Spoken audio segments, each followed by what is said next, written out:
आप एवं आपका प्यारा परिवार स्वस्थ, सुरक्षित, सुखी एवं समृद्ध रहें, यहीं पर प्रार्थना करते हैं। आप सब ठीक हैं?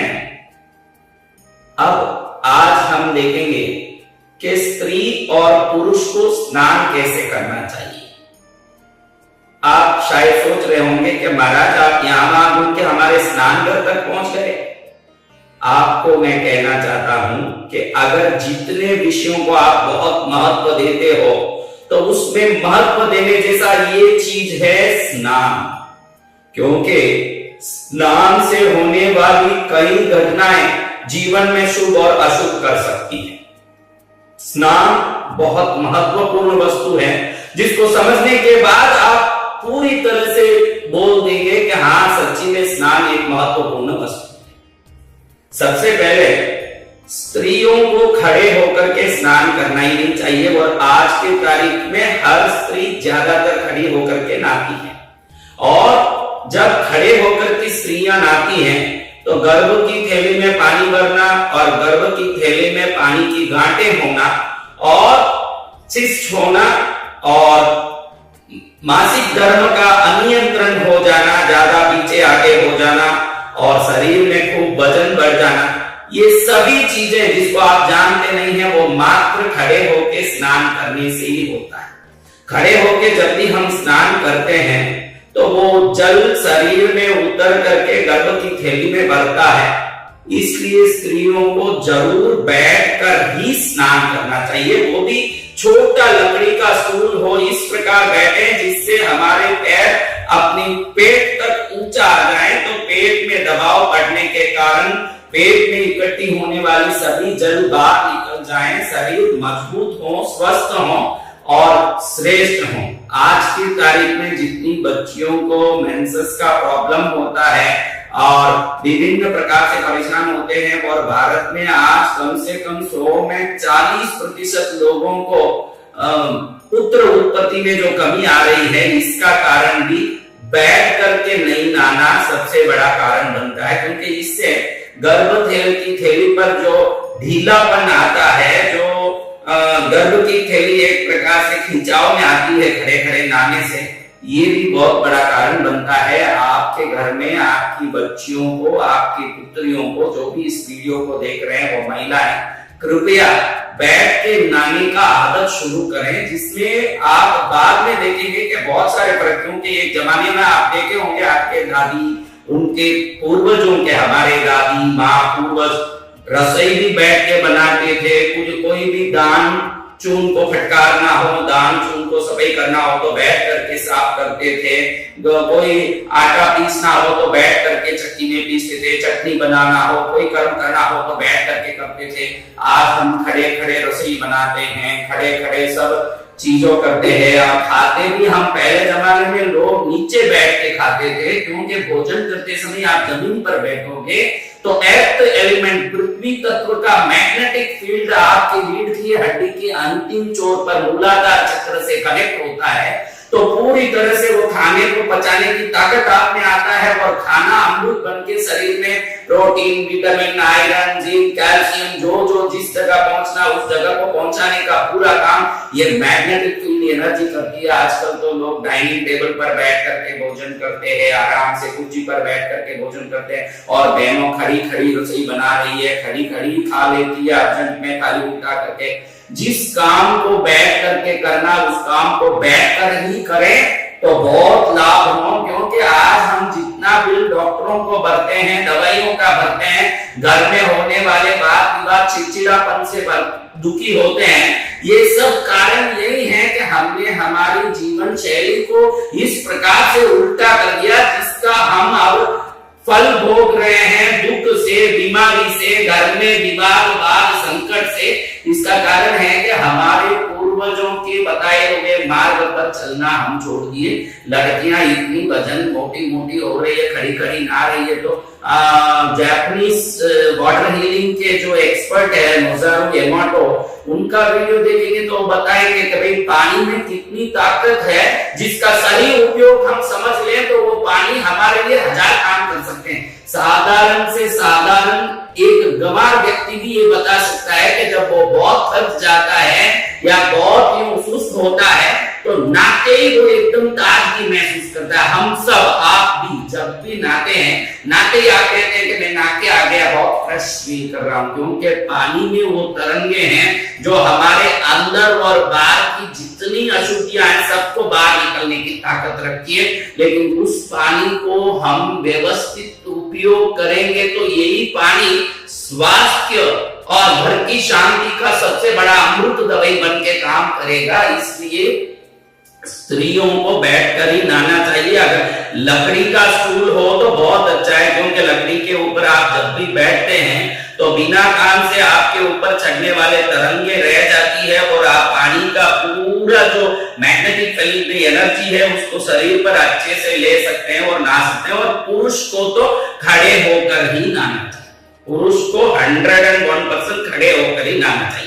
समुद्र में नहाए, नदी में नहाए, कुएं में नहाए या घर के बाथरूम में नहाए, पुरुष जब खड़े होकर के नहाएगा तो हेर्निया का प्रॉब्लम, दूसरे अन्य प्रकार की बीमारियां आने की कोई प्रकार की संभावना कम हो जाती है। और जब वो खड़ा होकर के नहाएगा तो उसका मसल बल, उसके जो वक्षस्थल की एनर्जी, उसके जो चक्रास की एनर्जी है वो पूरी तरह से बैलेंस होता है। आदमी को खड़ा होकर नहाना चाहिए और बहनों को, माताओं को, स्त्रियों को बैठकर ही नहाना चाहिए। मैं वापस एक बार निवेदन करता हूं कि घर में जितनी बच्चियां हैं, आप जितनी भी स्त्रियां हो, सब जरूर इसका पालन करके देखो। उसके बाद आपके शरीर पर, मन पर कितना बड़ा बल मिलता है, क्योंकि खड़े खड़े स्त्रियों के नहाने से जो ऊर्जा नीचे उतरती है, इस कारण से सेल्फ कॉन्फिडेंस भी पूरी तरह से खत्म हो जाता है, मन में डर उत्पन्न होने लगता है। बैठ के नहाने से महाराज इतनी बड़ी लाभ हो सकती है क्या? आप नहाएंगे तब मालूम पड़ेगा कि सेल्फ कॉन्फिडेंस के डेवलपमेंट में, मन में नए विचारों के श्रेष्ठ प्लानिंग में और शरीर के बल में और घर गृहस्थी की शांति में, अध्यात्म के रूप से और विज्ञान के रूप से और चिकित्सा शास्त्र के रूप से, तीनों के हिसाब से भी देखें तो स्त्री को बैठ के ही नहाना चाहिए। लेकिन इस टॉपिक पर कोई बात ही नहीं करता है कि हमको नहाना कैसे चाहिए, इसलिए सब बाथरूम में जाते हैं और शवर खोलते हैं, अपनी मर्जी जैसे नहा धुला के आ जाते हैं। एक छोटा लकड़ी का स्टूल हो जिस पर बैठ के स्त्रियों का नहाना हो, इतना छोटा हो, कम से कम 1 फुट का हो, तो उनका पैर थोड़ा ऊंचा आएगा तो उनकी शरीर के गठन पर बहुत अच्छे से असर पड़ेगा, जिससे वो स्वस्थ, सुखी, दीर्घायु और घर को संभालने वाली देवी माँ के रूप में रहेगी। ये प्रार्थना है कि माताएं बैठ करके स्नान करें और पुरुष खड़े होकर के करें। जब आप स्नान करते हैं बाद में सबसे पहले पीठ को पहुंचना चाहिए। आज तक मैंने दुनिया के हर व्यक्ति को देखा सीधा टवल लेकर सिर रगड़ने, मुंह रगड़ने लगता है। आध्यात्मिक शास्त्र कहता है कि पीठ दरिद्रता का निवास स्थान है। पहले उस जगह को पहुंचने से दरिद्रता दूर होती है, बाद में सिर, मुख, हाथ पैर को पहुंचने से लक्ष्मी के अंग प्रकाशित होते हैं। इस कारण से सबसे पहले पीठ को ही पहुंचना चाहिए, बाद में सिर, मुख, शरीर को पहुंचना चाहिए। वैज्ञानिक शास्त्र के हिसाब से भी, ये तो मैंने अध्यात्म का बताया कि भाई पीठ दरिद्रता का स्थान, इसलिए पहले पीठ पहुंच लो, बाद में शरीर को आप पहुंच करके लक्ष्मी का आवाहन करो। इस शरीर रूपी मंदिर में लक्ष्मी का निवास हो जाए।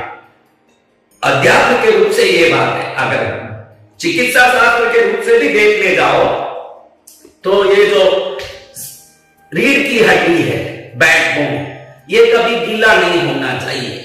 इसके गीले होने से इसके संबंधित पूरे शरीर के हर अंगों में वो ठंडगी पहुंचती है और विभिन्न प्रकार की शिकायतें, लकवा, कमर दर्द से लेकर दुनिया की कोई भी शिकायत रीढ़ की हड्डी गीली होने से होती है। तो चिकित्सा शास्त्र भी कहता है कि सबसे पहले शरीर में रीढ़ की हड्डी का एक बैग वस्तु को पहले सुखा देना चाहिए।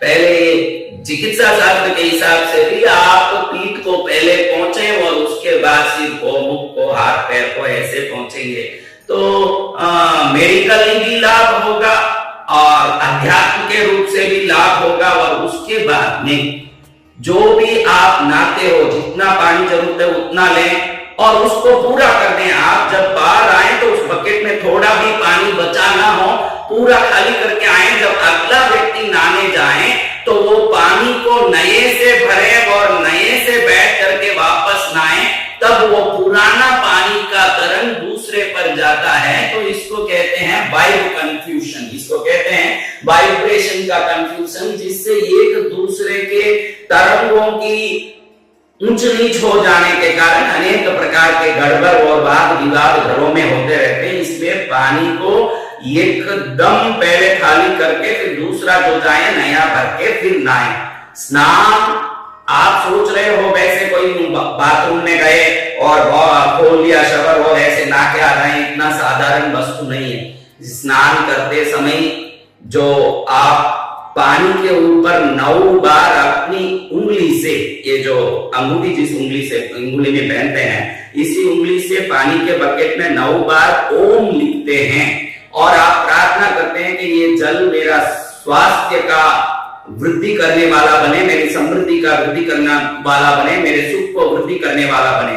अगर ऐसे जल पर ओम 9 बार लिखते हैं और ये प्रार्थना करते हैं, उसके बाद आप कुछ ही दिन में चमत्कारी रूप से देखेंगे कि आपकी एनर्जी में, आपकी खुशी में, आपके उत्साह में, आपके श्रम के फलों का मिलने में बहुत बड़ा वृद्धि हुआ है। निश्चित ये लाभ होता है। कोई विशेष रूप से चाहते हैं कि भाई हम स्नान करने के पहले कोई मंत्र बोलें, तो ओम अमृते अमृतोद्भवे अमृतवर्षिणी अमृतम श्रावय श्रावय स्वाहा। पहला जल का लोटा जब हाथ में लेते हैं तो इस मंत्र को बोल के उस जग को हाथ में लेके ओम अमृते अमृतोद्भवे अमृतवर्षिणी अमृतम श्रावय श्रावय स्वाहा। जल को हम कहते हैं कि तू अमृत है, अमृत से उत्पन्न हुई है और अमृत की वर्षा करती है, मेरे ऊपर अमृत का स्नान करा है जल माता। ऐसे बोल के जब हम 3 बार इसको पहला जल को ऊपर डालते हैं